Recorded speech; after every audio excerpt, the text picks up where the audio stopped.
Have you ever been in a conversation and heard a phrase that just made you pause?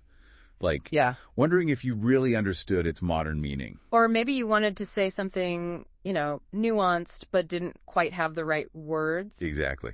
So today we're doing a deep dive into 20 real modern English phrases, the kind native speakers use all the time, often without thinking twice. Yeah. And these aren't just dictionary definitions, right? No, definitely not. They're the expressions that really shape our daily interactions. Yeah. From the office meeting to just chatting with friends. Our mission here really is to pull out the key insights from our sources. We want to look at what these phrases mean, sure, but also, maybe more importantly, why they matter. Like how they show shifts in communication or social awareness, even emotional intelligence these days. So think of this as your shortcut, maybe, to confidently understanding and actually using these expressions. Yeah. By the end, hopefully, you'll not only get the meanings, but feel, empowered to weave them into your own conversations, to be truly well-informed. Sounds like a plan. Okay, let's jump right in. First up, phrases for navigating conversations, managing time. How about let's circle back? We hear this one constantly, especially at work. Oh, definitely. But sometimes it feels genuine, like let's really talk later. And other times, well, maybe like a polite brush off. How do you tell the difference? Or use it effectively? That's a great point. The nuance is key. Let's circle back. When used well, is a polished way to say, let's pause this for now. It shows respect for time, Right. for priorities. Right. It signals that the idea is important, just maybe not for this exact moment. Like in a team meeting, someone throws out a whole new project idea when you're trying to finish something urgent. Yep. You can say, that's interesting. Let's definitely circle back to that once we've got this urgent task sorted. It keeps the door open, but doesn't derail things. I like that. It keeps the main thing moving, but still values the other input. And it's useful casually, too, isn't it? Oh, absolutely. Like if a friend launches into some deep philosophical thing just as you're literally heading out the door, you can say, hey, that sounds important and I want to give it my full attention. Can we circle back later tonight? It's smooth. Doesn't shut them down. Exactly. Smooth is the word. It's all about clarity, really, and understanding each other. Which actually leads perfectly into the next one. On the same page. Ah, yes. A classic. It's all about harmony, right? Being in sync. When you say, let's make sure we're on the same page, what are you really doing? You're basically checking in. You're confirming that you both understand the situation or the goal in the same way before you go any further. So it's like proactive troubleshooting for miscommunication. Pretty much, yeah. Seems crucial for collaboration. Like planning a trip, right? You're thinking chill beach vibes, they're packing serious hiking gear. Oh, yeah, that's a perfect example. You'd have to pause and say, whoa, hold on. Let's make sure we're on the same page about what this weekend looks like. Exactly. It forces that alignment check. Super important in, any relationship, professional or personal. Okay. And sometimes you need to be more definitive, like something is not an option anymore. That brings us to off the table. Right. This one's firmer, more decisive. It's really useful when making decisions or negotiating. So when something's off the table, it just means it's gone, no longer available. Correct. It's no longer an option, no longer an offer. It closes that specific door. Like the trip example again. Yeah. If you did book the mountain cabin and your friend then says, maybe we should do the beach instead. You could respond, sorry, but the beach plan is kind of off the table now. The cabin's all booked. It's clear. Finality, no ambiguity. Exactly. Or professionally, if a job offer had a deadline and someone tries to negotiate after that, Right. The employer might just say, unfortunately, that offer is now off the table. It's firm, usually respectful, but it signals the conversation on that specific offer is over. Okay, got it. Let's switch gears a bit. How about phrases for reading social situations? Reacting to cues. First one, that tracks. I hear this more and more. It feels like there's something subtle going on there. What does it really convey when someone says, that tracks? It's definitely more than just, that makes sense. It has this, undertone of mentally connecting dots. Almost like confirming a little hypothesis you had in your head. Yeah. It implies, yep, that fits with what I already suspected or understood about this person or situation. So, if a friend says they were late because they got sucked into a new Netflix show, and they do that all the time. Exactly. You might just nod and say, yeah, that tracks. You're not judging, just acknowledging the pattern. Like a quiet little confirmation. Yeah. Very subtle. Okay, building on that, how about vibe check? Ah, the vibe check. This is all about quickly assessing the, let's say, emotional energy of a place or a group. Reading the room, basically. But faster. Yeah, a quick read. Often used informally. Like maybe you're about to jump into a group chat that seemed a bit weird lately. Right. You might ping a friend first. Quick vibe check. Should I join or just observe for now? It's like social recon. Or the opposite, someone walks into a chill party and starts loudly complaining about their terrible day. Mm-hmm. You might just think, wow, failed the vibe check there. Yeah. It's a kind of witty shorthand for being socially out of sync. Which leads us perfectly to read the room. This is when someone doesn't do the vibe check, right? They completely miss the mood. Oof, yeah. This one can be awkward to witness. But it's so key for social intelligence. Definitely. Like, imagine a quiet, serious dinner party. Deep conversation. And someone barges in, loud, talking about their gym PBs, telling totally inappropriate jokes. Yeah, that's painful. You're just internally shouting, dude, read the room! It just screams lack of awareness, doesn't it? Timing, emotional intelligence, all of it. Precisely. And being able to read the room, even a virtual one, is just so critical now. Totally. Okay, now for when people are maybe overanalyzing, it's not that deep. Yes. This is the modern, maybe slightly cheeky way to tell someone, or even yourself, to just chill out. Right, like it doesn't need that much thought. Exactly. It implies the situation is simpler than you're making it. Like obsessing over why someone sent a K text. Oh, God, yeah, been there. You might just have to tell yourself, okay, it's probably not that deep. It's kind of comforting, almost humorous, permission to let it go. Yeah, pulls you back. Okay. Sticking with reactions, big yikes. This feels like an upgrade from just yikes. Yeah, it is. The big really amplifies it. It signals something genuinely awkward, cringy, super embarrassing, maybe even a bit shocking. It's that gut reaction, isn't it? Yeah, that immediate visceral, ooh, that's bad. Like, someone publicly posting screenshots of a really messy private argument, that's a big yikes. Definitely. Or seeing someone try a really outdated, uncomfortable pickup line in public. Big yikes. It's that shared instant recognition of this is just wrong or deeply uncomfortable. Sums it up perfectly. Okay, similar territory, but totally different feeling. Mood or big mood. Yes. Mood. The ultimate one-word expression of relatability. Right, like, I feel that. Totally. That captures my current state perfectly.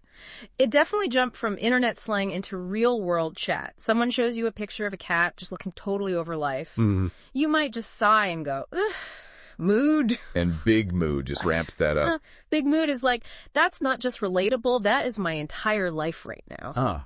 It's so casual, but it creates this instant connection, right? Like shared exhaustion or chaos. Exactly. A very efficient form of empathy. And then there's the phrase for when words just fail. I can't even... Oh, I use this one. It feels packed with feeling. It is. It signifies being totally overwhelmed. Could be shock, frustration, maybe even intense excitement, or just pure ridiculousness. And it's deliberately incomplete, right? Yeah, because the emotion is too much. Words aren't enough. Like, you walk into the kitchen at 7 a.m. and your roommate, I don't know, microwaved fish. Oh, no. You might just stand there speechless and finally manage, I can't even, it says it all. It's a perfect shorthand for, this is beyond my ability to process right now.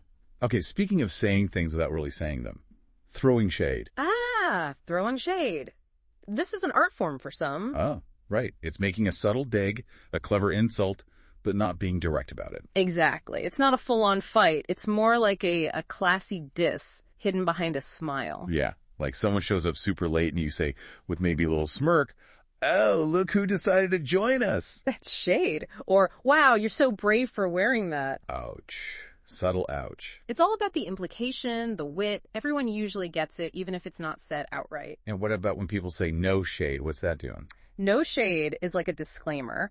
It's usually said before a comment that could sound critical, but the speaker wants to signal they mean it objectively or constructively. Like, no shade, but maybe that wasn't the best approach. Got it. Preemptive peacemaking. Okay, shifting to rapid understanding. Say less. This one's very current. Short, sharp. When someone says, say less, they mean, I get it, instantly. You don't need to explain more. I'm totally on board. So it implies immediate agreement or readiness. Yes, exactly. Yeah. Your friend texts, pizza, movie, 0 responsibilities tonight. Yeah. And you just reply, say less. It means sold. Don't need to hear another word. I'm in. It signals like total alignment. Right. trust. Definitely. Very efficient, especially with people you vibe with. Okay, last one for this section. Do the math. Feels logical, but maybe a little pointed. Yeah, when someone tells you to do the math, they're basically saying, think about it, connect the dots. It's obvious. Right. It often has a slightly sarcastic edge, implying you should be able to figure it out yourself. Like someone complains constantly about being exhausted. But, they stay up till 2 a.m. scrolling and drink like 5 coffees a day. You might just shrug and say, well, do the math. Yeah. It points out the obvious cause and effect without actually lecturing. Clever. Okay, let's move into phrases describing experiences, emotions. Starting with low-key.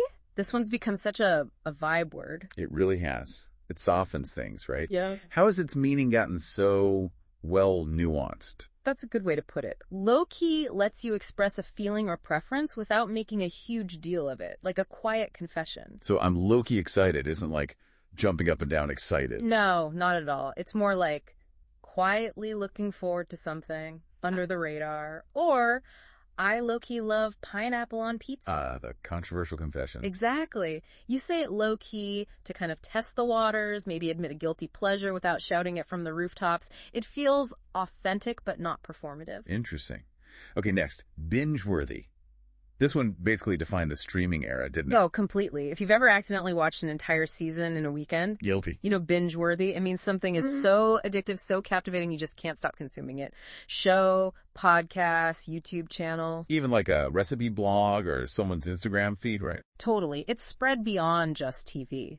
It signals that intense engagement, that just one more feeling applied to anything really compelling. And it's such effective shorthand. You hear binge-worthy, you immediately know it's recommended and probably addictive. Okay, how about hard pass? Hard pass. This is your firm no. It's a decisive way to decline something, usually without needing a long explanation. Means absolutely not. Pretty much. Not interested. Thanks, but no thanks. If someone invites you to, say, karaoke night, and you truly, deeply hate karaoke, instead of just no thanks, you could say, ooh, that's going to be a hard pass for me. It's clear, firm, but not necessarily rude, right? Yeah. It just owns your preference. Exactly. I know what I like. This isn't it. No apology needed. Okay. Moving to something less fun, but very modern. Ghosted. Ugh. Yeah. So relatable, unfortunately. It started in dating, but it's everywhere now. It really is. It just means someone completely cuts off communication. Poof. Vanished. No explanation. One day you're talking, the next, silence. And the term's popularity really says something about how we sometimes handle discomfort now, doesn't it? Avoiding confrontation, maybe prioritizing convenience over closure. Yeah, and the impact it has on the person left wondering. It's definitely captured a modern phenomenon. Even ends up in memes. True. Okay, another one about feelings, but maybe the beginning stages. Catch feels. Short for catching feelings, right? Starting to like someone unexpectedly. Exactly. Developing emotions, often romantic ones when maybe you didn't intend to. It's kind of the theme song for accidental crushes or friendships turning complicated. Like you think you're just buddies, but then when they don't text back for a day, it actually stings. Yep. That sting. That might mean you've caught feels. It really captures that messy, blurry phase before anything's official. Okay, how about out of pocket? This one seems to have two very different lives. It absolutely does. Traditionally, out of pocket was purely financial, right? Yeah. I had to pay for the repairs out of pocket, meaning with your own money. Okay, the classic meaning. Yeah. But the newer one. The newer slang meaning, especially online, is totally different. It means someone's acting wild, inappropriate, out of line, maybe just plain weird. So context is everything here. Everything. If someone in a group chat starts ranting bizarrely, someone else might comment, whoa, dude's really out of pocket today. Meaning out of control, not talking about money. Correct. Financial setting, money. Social media or casual chat about behavior, acting inappropriately or wildly. Big difference. Got it. Okay, finally, let's talk about a phrase that's all about excellence. Bring your A game. A bit older, but still very much in use. Definitely still relevant. To bring your A game means show up fully, perform at your absolute best, give it everything you've got. Like for a big job interview, right? Someone tells you, make sure you bring your A game. Exactly. Peak performance is the idea. But it's not always high stakes, is it? I've heard it used playfully, too. Oh, yeah. Like before a board game night. All right, everyone, it's game night. Bring your A game. Ah. I love that. It adds energy, sets a high bar even for fun. It says, don't just phone it in, really engage, strive. Yeah. Okay, so we've covered a lot of ground here. We really have. And I think what we've seen is that these phrases, they're more than just, slang or trendy words. They're these linguistic shortcuts. They offer real insight into like modern social dynamics, emotional intelligence, how we communicate effectively, or sometimes maybe not so effectively. And understanding them really does empower you, doesn't it? To navigate conversations better, express yourself more subtly, and just pick up on those hidden currents in dialogue. It definitely helps you be more than just informed, but like you said, well informed. Exactly.